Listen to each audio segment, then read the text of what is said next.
let me start with Ankur ji. Sir, if you can talk about agrochemical is what we can say more of an B2C product. And so keeping that into view, how do you look at creating brand awareness, expanding the geographical reach, and so how these two things can be taken care as such at the same time? Sure.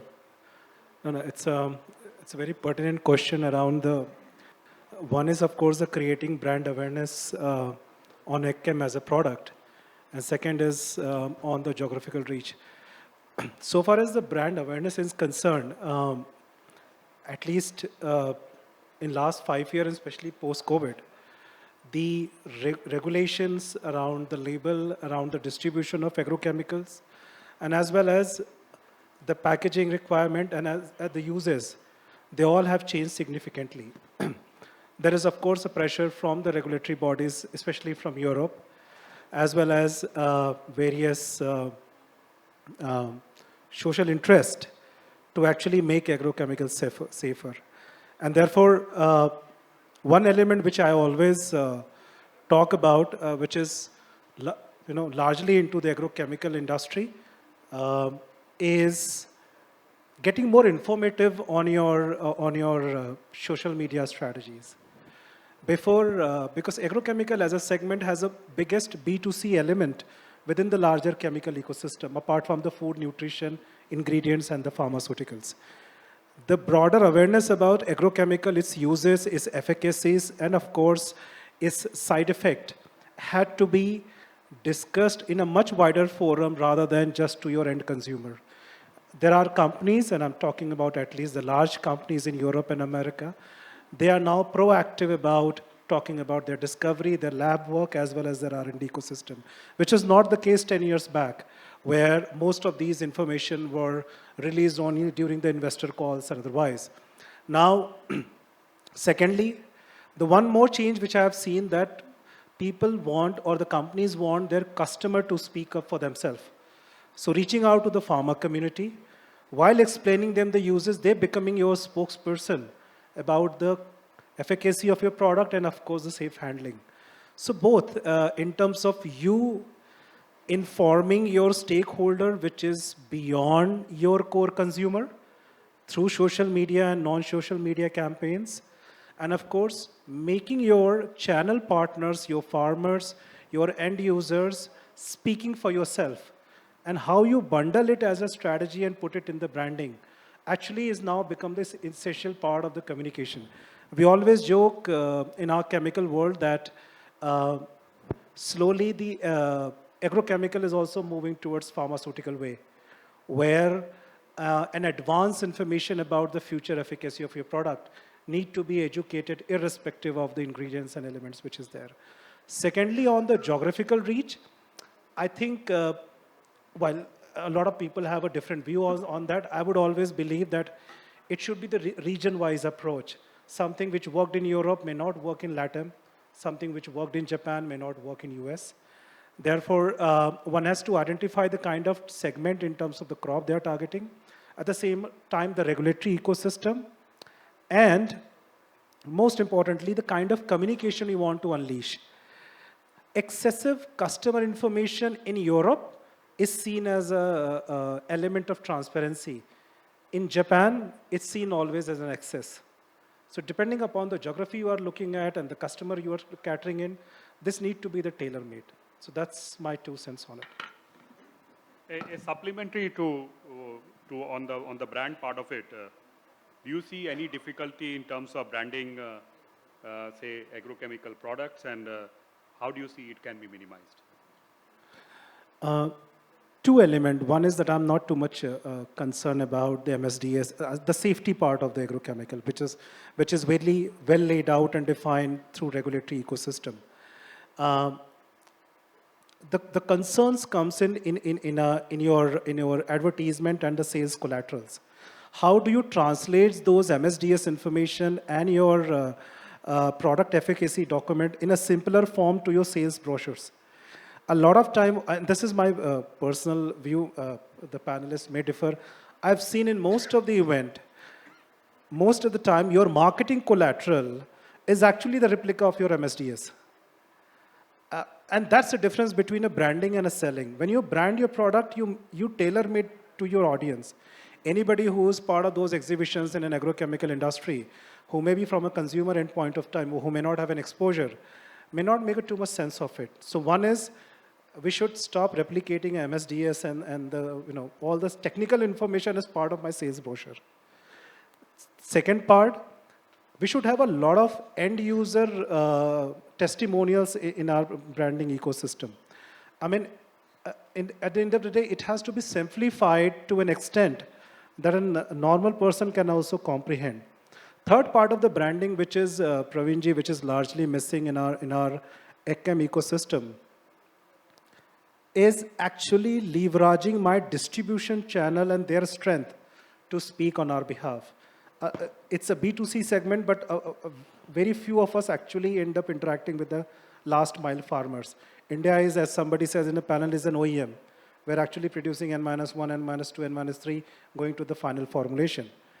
There is a huge role played by the distribution channel, and I'm talking about firms like Brandtex of the world.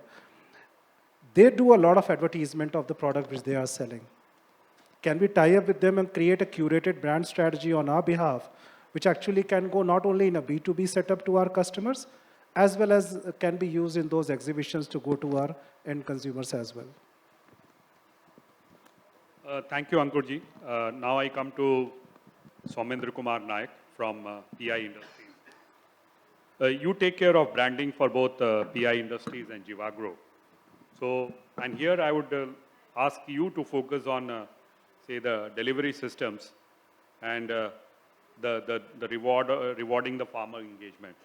So how do you look at these distribution network and the farmer engagement and the dealer management, and also try to expand geography and creating awareness at the same time? Thank you, Prashant, for this question. So before that, let me just say what I believe is a brand is. Like, for example, like brand is not something that we communicate to our customers, or in this case, the farmers. So brand is something that the farmer speak about your product, what he perceives, what he actually experienced from your product. And why this need for this branding comes when it comes to all this channel distribution or dealers and distributor trickling down up to the farmer level.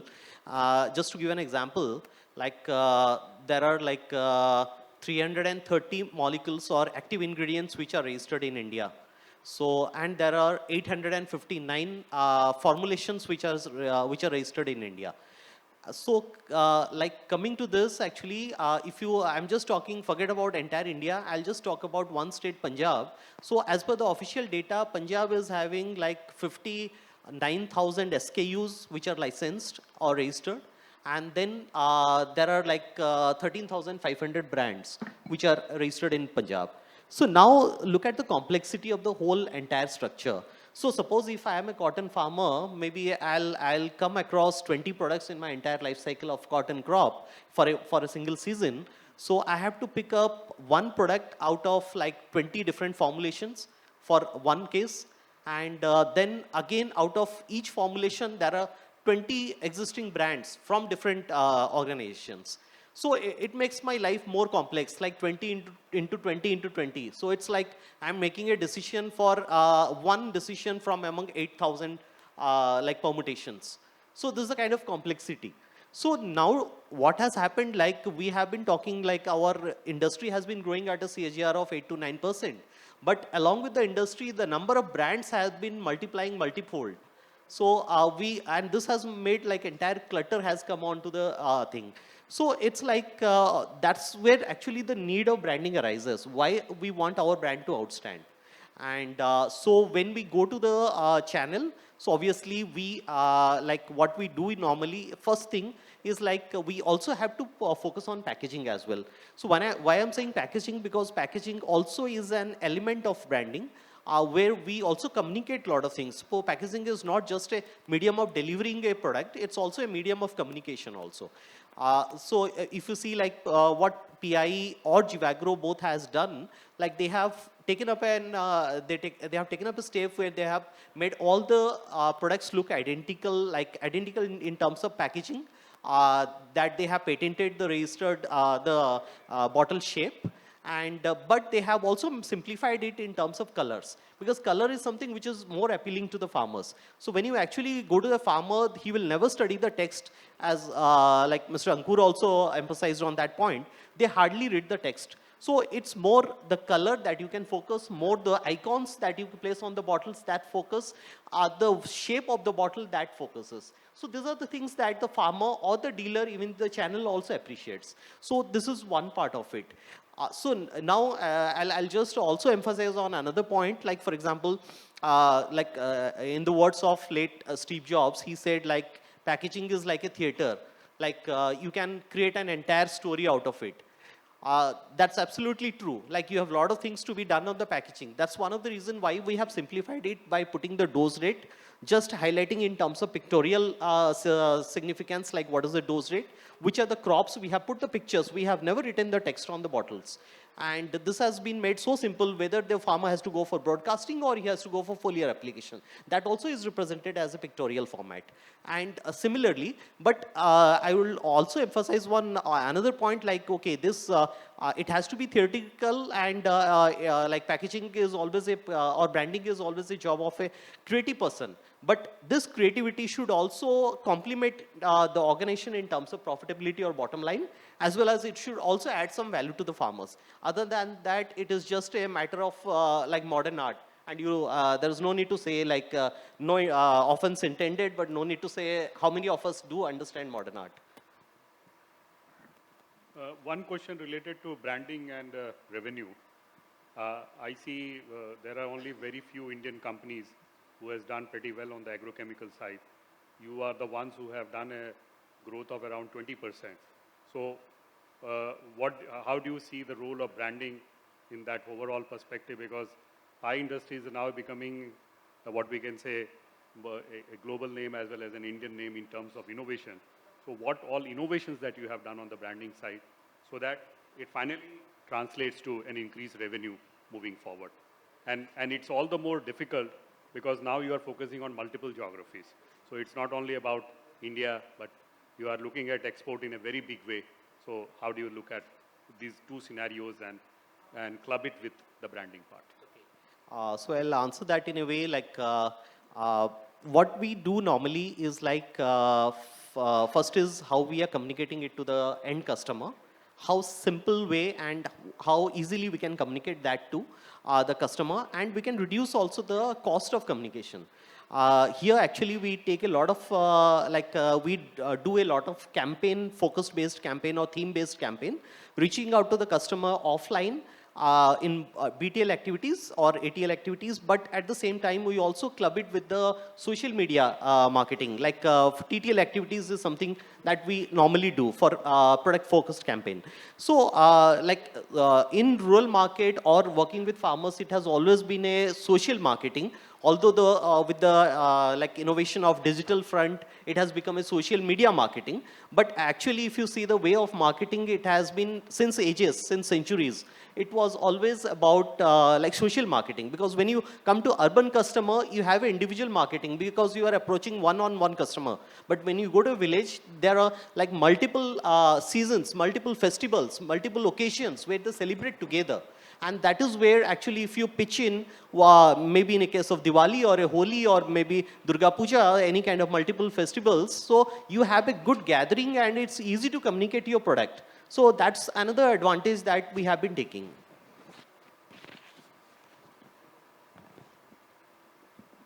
Thank you, Saumendra. Now I come to Ajay Kakra. He's from Managing Partner, JU Agri Innovation Center. And I see JU being, I don't know about many other companies on the agrochemical side, but you are the one who is focusing on what we can say acquiring startups and trying to what we can say enlarge that base. And I was looking at government of India data, the financial support for startups for 2023-24 the cumulative figure from 2019 to 20 to 2023 to 24 is just 106.25 crores for a total of 1,524 agri startups. And this was released by the Department of Agriculture and Farmers Welfare. So keeping that into view, because government is hardly giving any support for startups, that this data shows 106.25 crores in the last 5 years. Now, since you come from the corporate world, how do you see what we can say startup ecosystem being developed in the three areas of branding, packaging, and delivery systems? And what are the things that you are doing to what we can say motivate them?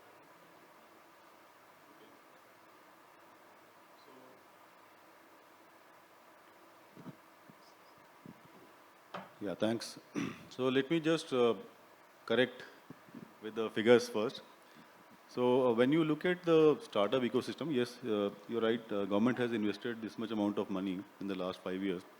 But you have to look at it from a complete life cycle of a startup. So if there is startup, it requires some bit of money at a very early stage, and that's where the government's intervention is coming. So that's primarily in terms of incubation part. So government's intervention is at a stage when they are very young, when they are looking at their concepts, they are trying to make a MVP, a minimum viable product. They're trying to refine it, and they're getting incubated. At that stage, the government provides, say, 25 lakhs or maybe 30 lakhs in different incubation, under different incubation schemes.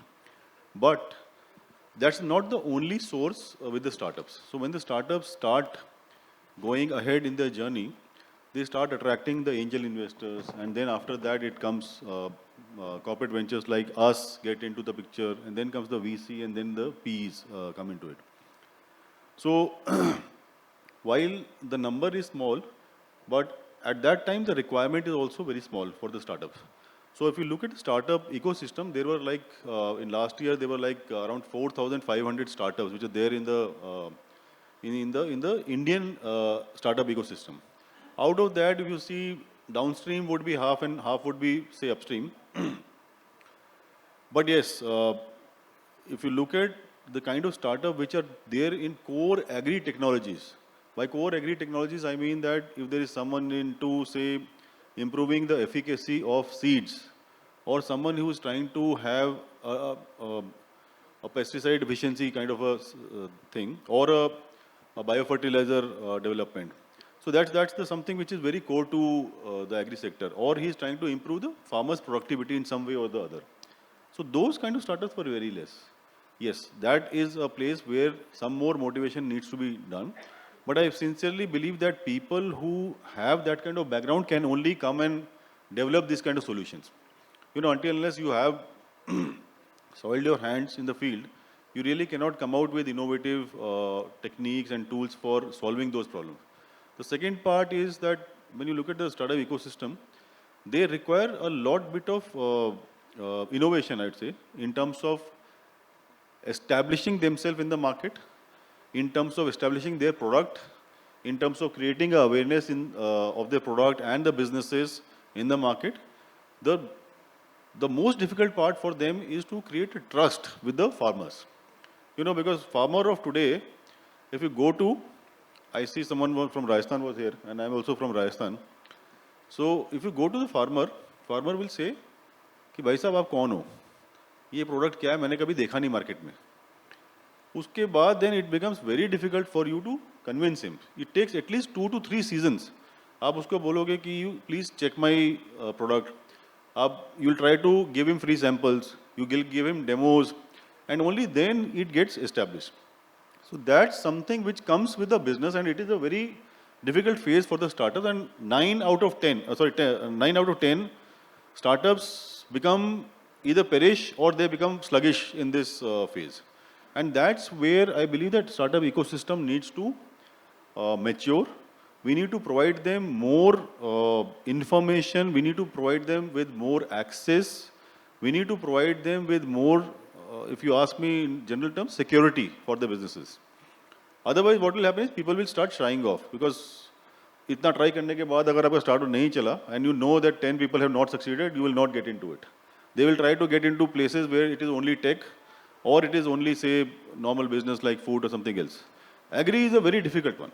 I sincerely believe doing a business, starting a business in agri and then growing it in one state, then going to the other state, then going to the few other states, it is a very difficult and tough job. I think a lot of entrepreneurs here who have started this kind of initiative, they would have taken 2 decades at least to establish and come to a level where they have crossed, say, 500 crores.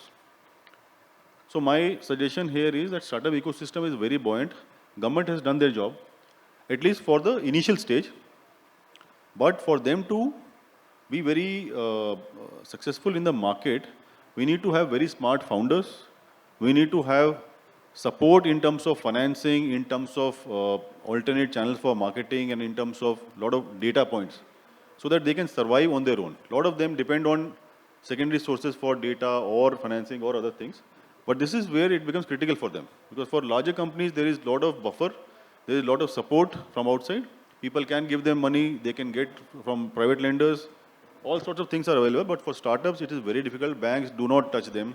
For the banks, if someone is sitting from a bank here, startup is the most riskiest part. I worked in 2 banks, so I know there is no product for startup. Although they claim, everyone claims that there are products for startup, but it is very difficult. मतलब it is just like, I mean, वो अमिताभ बच्चन की तरह अपने हाथ पर लिखवा के लाओ कौन हो तुम.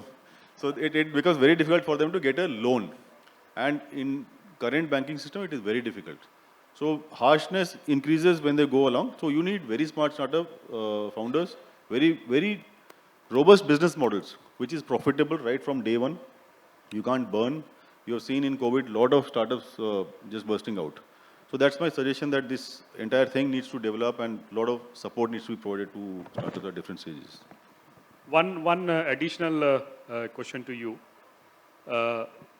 We are seeing a lot of startups in the delivery system, in the agri space.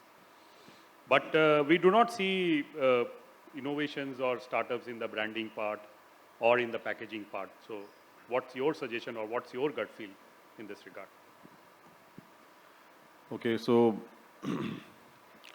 I would say that when we look at branding, so it is when you talk of branding, it is very close knit what do you say, issue with a company. No one wants to do away with it, because for companies, branding is something which is very close to their heart. Now, when you're talking of more startups in the distribution system, it's easy because it is more generic. A lot of people can, I mean, you can actually serve multiple companies. It is more like a service platform for you.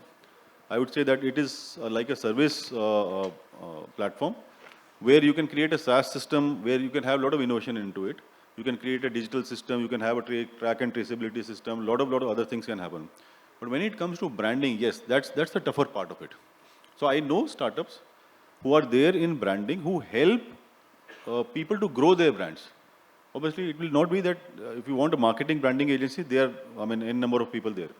But the main issue with the companies is that how do you grow your brand in a way that it becomes more known, it becomes a prominent one, it has a better recall, and it has some bit of customer retention in their mind.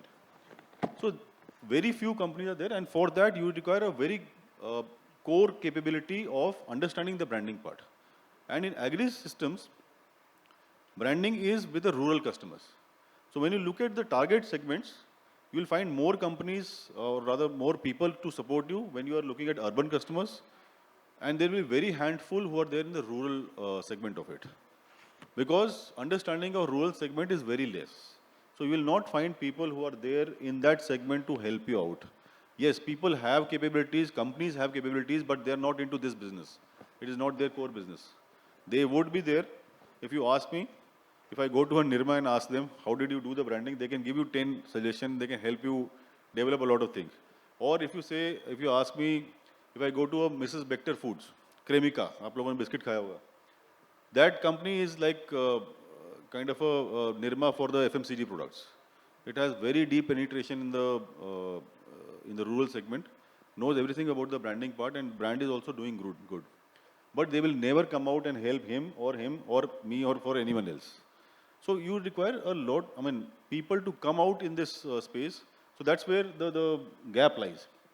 And other thing is that now innovation is happening there in terms of distribution, in terms of branding. If you ask, now digital tools, as Ankur also mentioned, there are a lot of strategies which people are trying to adopt for digital branding, creating their digital footprint. And that's what people are trying to work out. I have some companies, I evaluate so many startups. So some of them come and they say that, sir, I have a model which is completely digital. I don't go physical. I do not have any dealer, any distributor. I don't go, I don't spend anything on the conventional branding part. It is all through Facebook, all through LinkedIn. And that thing is getting developed in agriculture sector. You know, before, say, 10, 15 years prior to today, no one would believe that someone can market it through Facebook or a LinkedIn or any other digital or YouTube influencing. But now it has become possible. I believe that penetration and awareness for these digital tools is improving, and adoption is very important, which is getting increased. So if you see, a lot more videos are being watched on YouTube. You can actually adopt to influencer kind of people for promoting your product, or you can also look at digital branding for yourself. But yes, it will take some bit of more time to establish and to become a very reliable tool for us. So that's my view. Thank you, Ajay ji. Now I come to Deepak Verma, Mr. Deepak Verma, Domain Lead Agriculture, Open Network for Digital Commerce, ONDC. Just was researching on this particular topic. So I saw ICAR Delhi signing an MOU with Amazon Kisan for guiding the farmers on scientific cultivation of different crops for optimum yield and income. Furthermore, Amazon is providing training support and assist farmers in marketing their produce through its online platform, facilitating direct connections with consumers. You have also onboarded around 1,600 FPOs and you are also looking at direct access to digital marketing and encouraging local value additions. So how do you see, sir, ONDC only through the FPOs that you are looking at, or are you also looking at, say, going to village and one product per village kind of a scenario are you looking at? Or are there multiple models that you are working on which will help farmers in doubling their farmer income? Yes. Thanks, Pravin. I think let me introduce what ONDC is. That will clear a number of questions. So ONDC is a Government of India supported initiative with the aim to democratize e-commerce, make it available to all segments of society, to all geographies, to all products. And technically, it's a network of e-commerce applications. So ONDC itself is not an application. You can see it something like UPI, where if I want to experience the UPI, I will log into something like Google Pay, Phone Pay, etc. Similarly, if you want to experience the ONDC, you will have to log into certain applications. What ONDC enables, it enables different applications to talk to each other. So let's say if a farmer is on one particular application, let's say a farmer is comfortable with Paytm, and let's say PI industry wants to sell to that farmer digitally, then they don't need to get that farmer on their application. The farmer can potentially buy the product by being on the application on which they are, right? That's it in the summary. So those who want to know it can connect with me later on. In terms of FPO, so that number is right now at 3,100. That number was 3 months ago. And these FPOs are onboarded by some 5 or 6 different applications, right? So all these applications collectively make ONDC network, and we practically try to cover everything. The aim is to make this digital commerce accessible to larger population. And as Ankur ji and Ajay also mentioned, that the journey here on is more and more digital going forward, right? Today, input trade is largely physical, dependent on diesel, dealers, retailers. Your marketing is dependent on your leaflets, your bottles, your label on the bottle. But going forward, it will be more digital in nature overall. And ONDC is a technological revolution which enable digital transactions, right? So today, apart from these FPOs, we are already in discussion with some 17 agri input companies which are coming live on the network. And what that I mean that this will enable farmers to access these inputs from any of the applications. So today, the challenge is that a farmer is comfortable with YouTube, but they are not that much comfortable with different applications. So imagine a situation where I want to buy seed, I will go to one application. For a bare chemical, I will go to second application. For a tool, I will go to third application. And vis-a-vis a situation of scenario where as a farmer, I will log into one application which I am comfortable with, and using that application, I can access everything around. So this is it, and I believe the more and more digital transactions will increase, our dependence on physical branding, marketing will also reduce. And what Ankurji was also mentioning, data on efficacy. So another problem with the physical system is your visibility stops at dealer, at best retailer, right? When you have a digital system which also pinpoints that who is actually using that chemical, then through these integrated systems, you can have a overall data view which can actually give you insights into who is using what and what results are being obtained.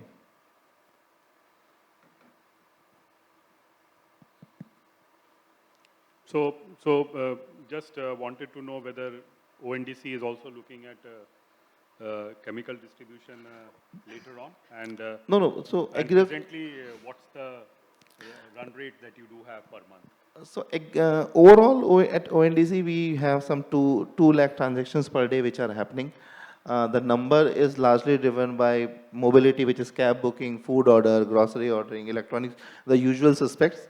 The challenges in Agri are, not only distribution, but also digital awareness. The farmers are not used to buy agriculture inputs online, right? They're dependent on largely on some human being nearby. So I think there will be a gradual change over there. So today we have some 100, 200 transactions per day of agriculture inputs. But having said that, the larger players, like the larger brands, like the Bayers, Syngentas of the world, once they go live, once platforms like Dehat, Farmart, your Absolute, the people who have digital farmers, right?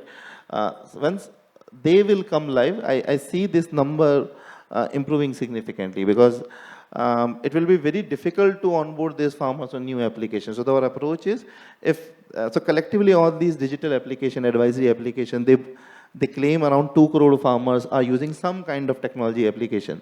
So once we are able to connect all these applications with farmers with the relevant supply, then this number will jump greatly. Today you can buy National Seed Corporation seeds, you can buy HILs, chemicals, etc. But I think that's the tip of the iceberg right now. It will take time to come up. One last question to all of you. We are looking at sustainable packaging, and at least the fertilizer industry have been asked that 20% of their what we can say manufacturing needs to be done in jute bags.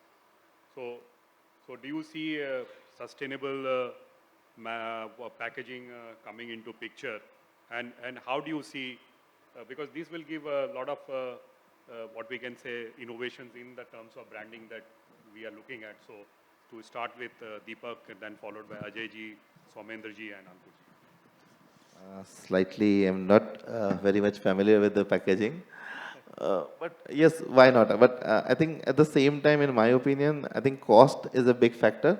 If we can do that within the cost, then I think that can be obtained. But I think putting environmental targets on farmers where cost is a problem may not be a very good idea. If we can do that without impacting the cost structure, why not? Ajay ji, yours. See, my view is that sustainability has to be looked at holistically. So currently, this move is basically we are doing plastic bagging. So let's remove and bring in jute. But if you look at the the thumb rules of sustainability. It basically looks at environment as a whole, not only one particular part. So if you look at jute, jute is a water guzzler. It drinks so much of water that your savings from replacing from plastic to jute might get neutralized.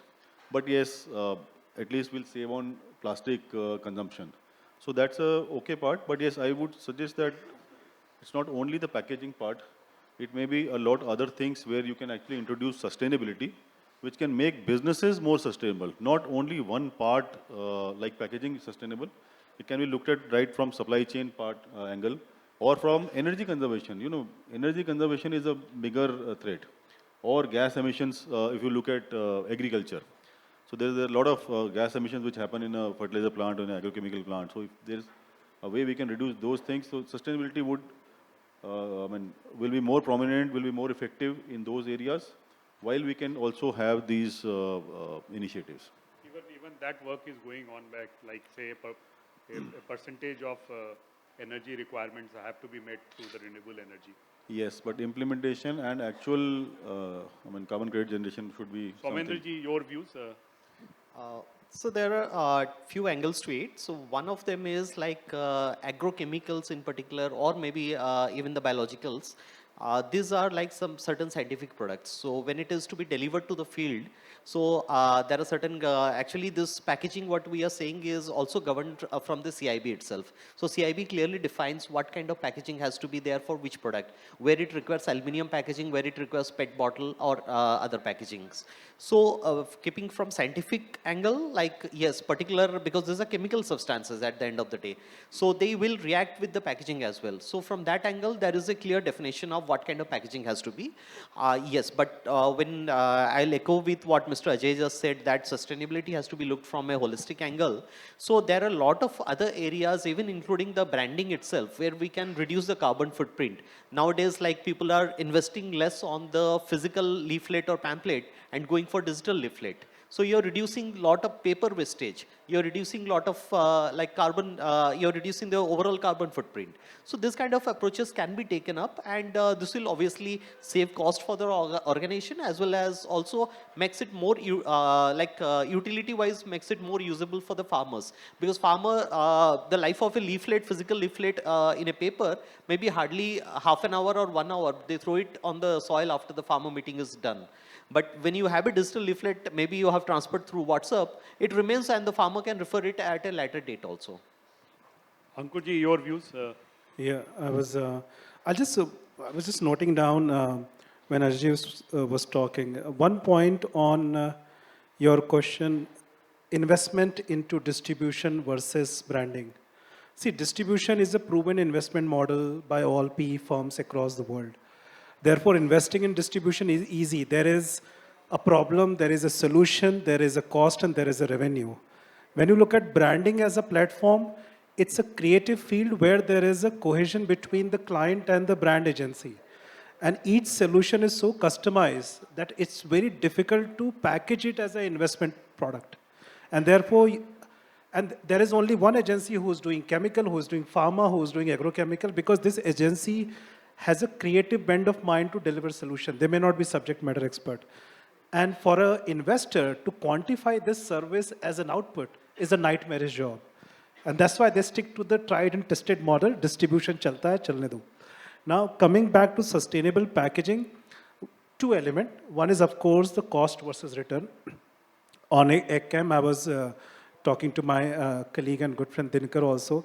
Sometimes it's a need of... But Ankur ji, that can be used as more of a marketing tool. Because if you are doing a sustainable packaging, yeah, and if nobody is doing it, you have a USP, you have an advantage. Oh, absolutely. See, again, it has an impact. Okay. When you look at the end market, you also have to look at which market is mature enough to give you premium. If I look at an agrochemical, specialized agrochemical, as my friend Dinkar was telling me, certain bottles being designed as a delivery mechanism and all, which has a certain USP and requirement. Jute bag, fertilizer, absolutely makes sense. Like in our chemical, the PLA, the polylactic acid-based packaging, which is now used in McDonald's and other area, makes sense because the kind of margin McDonald's and KFC has, they can afford to put it in a PLA-based box. But tomorrow, if I have to sell 100 rupees kilo or 150 rupees kilo or a product in chemical or agrochemical in a PLA-coated packing, the chances are that I will lose a margin because for the end consumer, it's a product. The third element which you are actually saying is, which is a positive point, how to make sustainable packaging as a tool of branding, therefore increase your share of wallet. It may not translate immediately into rupees, but it will increase your presence in the market, which has much longer impact, maybe 5 year, 10 year down the line as a presence. So ultimately, Praveen, it's a game of how you package your solution and give it. So that's my 2 cents on it. So once again, many thanks to all the panelists, all the speakers here.